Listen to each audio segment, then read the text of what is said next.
To Jim, what was about to happen next was nothing short of medieval torture. A radiologist trained in the technique explained that he would be applying increasing amounts of pressure to his injured discs. Jim's job was to try to discern whether the pain he felt during the procedure was familiar or different from his current pain. First, the radiologist administered an anesthetic just under the skin, so he could insert a needle called a trocar into Jim's lower back. Following his progress on a device called a fluoroscope monitor, he slowly advanced the trocar until it reached the edge of the disc, just above the ruptured one. Then, the doctor inserted a fine gauge needle into the trocar and pushed it slowly into the disc. Initially, Jim let out what could only be called a primal scream. "There are lots of nerve fibers in the annulus," the doctor said. "I'm really sorry. It gets worse." The radiologist took out an instrument resembling a huge syringe and fastened it to the fine gauge needle, and began pressing on the plunger into Jim's degenerating spine. "Now, tell me if you feel any pain," the radiologist said. "And whether the pain you're feeling is the familiar pain you are suffering from." Can you imagine the anguish this surgeon planned on putting Jim through? If Jim didn't feel his familiar pain, this disc would serve as a control.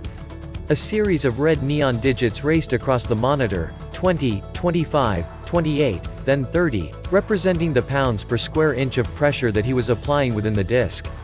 Jim gritted, screaming through his teeth, with each new increment. At 100, the doctor withdrew the trocar, while the technician recorded his reaction. The doctor then repeated the procedure an inch or so down Jim's spine on the adjacent disc that was protruding into his spinal cord.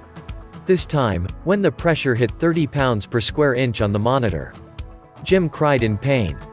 "Oh, God. Oh, God. Stop. Is that your familiar pain?" the doctor asked.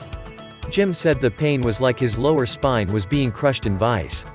He also felt taser-like electric shocks into his butt and his thighs. At 49, Jim, sobbing at this point, said his was familiar pain. "Okay, you can relax, we're done," the doctor said as he exhaled. He told Jim that he had done very well.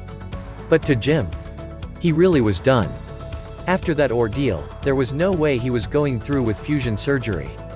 Especially when he learned the stated odds of success were merely 50-50, and that it could also leave him permanently disabled.